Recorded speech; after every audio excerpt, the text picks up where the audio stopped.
तुम क्या क्या काम कर लेती हो? केदारनाथ की बड़ी बेटी सुषमा ने उस काम वाली लड़की से पूछा। सुषमा उधमपुर से अपने बाबूजी का हालचाल जानने के लिए यहाँ आई थी। दोनों बेटियों की शादी हो जाने के बाद केदारनाथ अकेले रह गए थे। बीवी साल भर पहले ही गुजर गई थी। बड़ा बेटा जौनपुर में सरकारी अफसर था।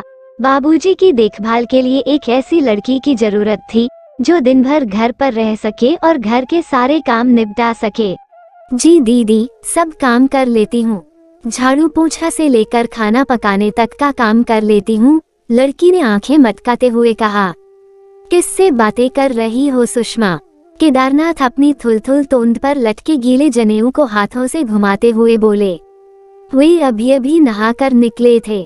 उनके अधगंजे सिर से पानी टपक रहा था। एक लड़की है बाबूजी, घर के कामकाज के लिए आई है, कहो तो काम पर रख ले, सुषमा ने बाबूजी की तरफ देखते हुए पूछा। केदारनाथ ने उस लड़की की तरफ देखा और सोचने लगे, भले घर की लग रही है, जरूर किसी मजबूरी में काम मांगने चली आई है।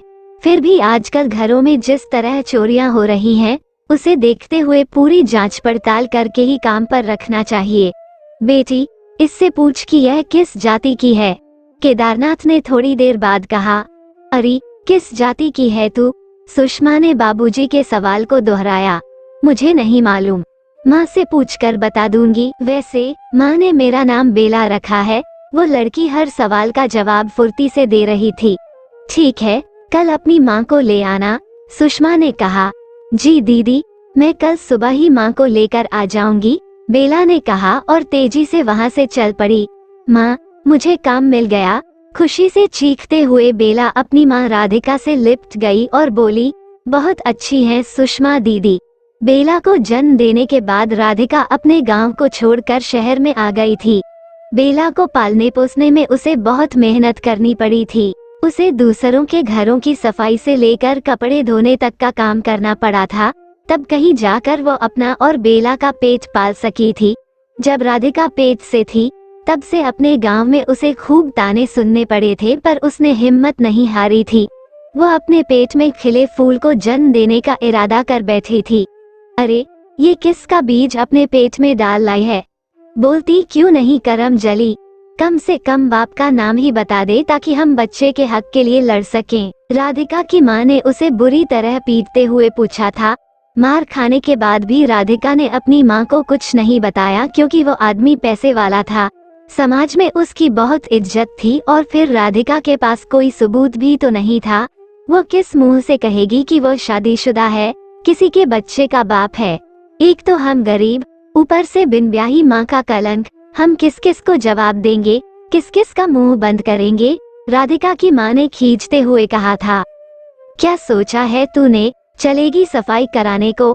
माँ ने उसकी चोटी मरोड़ते हुए पूछा था। नहीं माँ, मैं कहीं नहीं जाऊंगी। मैं इस बच्चे को जन्म दूंगी।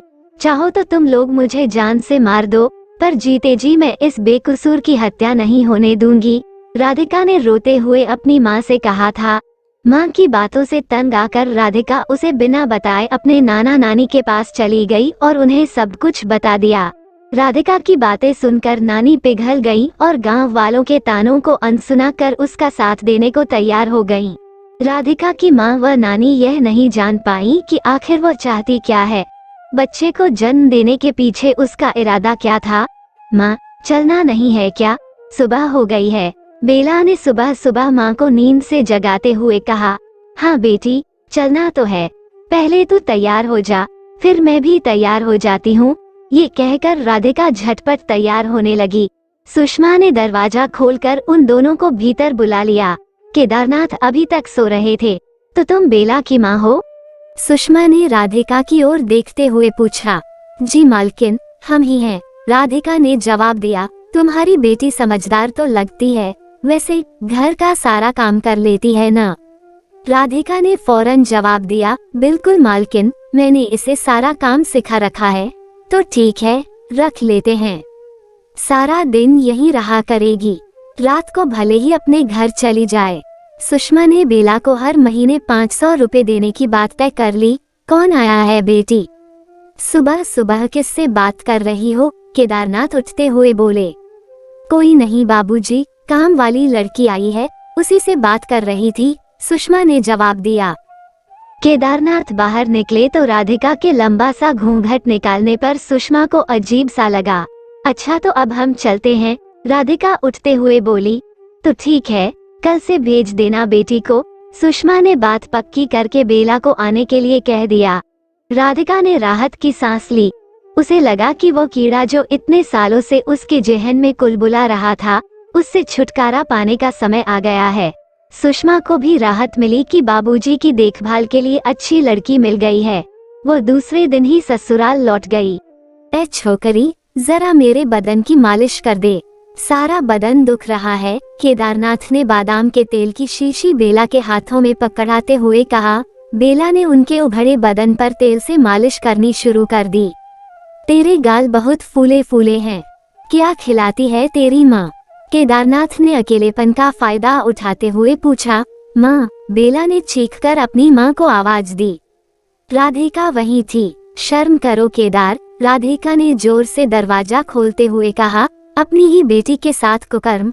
बेटी, हट वहाँ से, राधिका बोलती रही। हाँ केदारनाथ, बरसों पहले जो कुकर्म तुमने मेरे साथ किया था, उसी का नतीजा है यह बेला। तुमने सोचा होगा कि राधिका चुप बैठ गई होगी, पर मैं चुप नहीं बैठी थी। मैंने इसे जन्म देकर तुम तक पहुंचाया है। यह मेरी सोची समझी चाल थी ताकि तुम्हारी बेटी भी तुम्हारी करतूत को अपनी आंखों से देख सके। केदारनाथ एक मुजरिम की तरह सिर झुकाए सब कुछ सुनता रहा। राधिका ने बोलना बंद नहीं किया। हाँ केदार, अब भी तुम्हारे सिर से वासना का भूत नहीं उतरा है? तो ले, तेरी बेटी तेरे सामने खड़ी है, उतार दे इसकी भी इज्जत और पूरी कर ले अपनी हवस। मैं भी बरसों पहले तुम्हारी हवस का शिकार हुई थी। तब मैं इज्जत की खातिर कितना गिड़गिड़ाई थी, पर तुमने मुझे नहीं छोड़ा था। मैं तभी जवाब देती, पर मालकिन ने मेरे पैर पकड़ लिए थे, इसीलिए मैं चुप रह गई थी। ये तो अच्छा हुआ कि बेला ने तुम्हारी नीयत के बारे में मुझे पहले ही सब कुछ बता दिया। इस बार बाजी मेरे हाथ में है। क्या कहते हो केदार? शोर मचाकर भीड़ में तुम्हारा तमाशा बनाऊं? राधिका सुध-बुध खो बैठी थी और लगातार बोले जा रही थी। केदारनाथ की अक्ल मानो जवाब दे गई थी। अपनी इज्जत की धज्जियां उड़ती देख वे छत की तरफ भागे और वहां से कूदकर अपनी जिंदगी खत्म कर ली। दोस्तों, अगर आपको कहानी अच्छी लगी तो कमेंट जरूर करना, वीडियो को लाइक और चैनल को सब्सक्राइब करें। कहानी सुनने के लिए बहुत बहुत धन्यवाद।